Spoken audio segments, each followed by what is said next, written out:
எப்படி சாம்பார் பொடி ஈஸியாக செய்கிறதுன்னு இப்போ பார்க்கலாம். அதுக்கு தேவையான பொருட்கள்: வரமிளகாய் 1/4 கிலோ, கொத்தமல்லி 100 கிராம், சீரகம் 50 கிராம், வெந்தயம் 50 கிராம், பெருங்காயம் 25 கிராம், மிளகு 50 கிராம். இதில் கடாய் சூடானதும் கொத்தமல்லி போடணும்.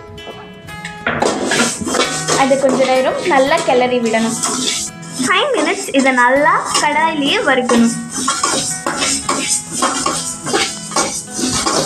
மல்லியோட மனம் நல்லா வந்தோடனையும் இதை ஒரு தட்டில் மாற்றணும்.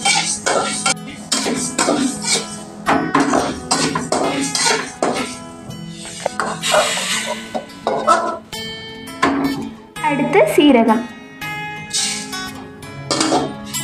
அதையும் நல்லா வதக்கிடும். இந்த மாதிரி பொன்னிறமாக வந்த உடனேயும் தட்டில் மாற்றணும்.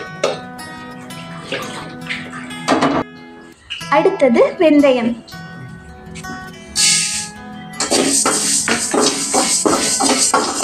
இந்த மாதிரி பொன்னிறமாக வந்ததுக்கப்புறம் அதையும் தட்டில் மாற்றணும்.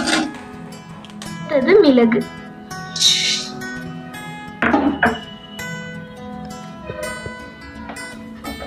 இதையும் நல்லா வதக்கணும். இது நல்லா பொரிஞ்சு வந்ததும் இதையும் தட்டில் மாற்றணும். இது பெருங்காயம்.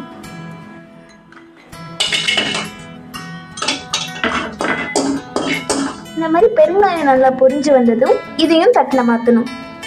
இந்த எல்லா பொருளும் வறுத்து நல்லா ஃப்ரெஷ்ஷாக இருக்குது. இப்போது இதை ஆறினதுக்கப்புறம் அரைக்கணும்.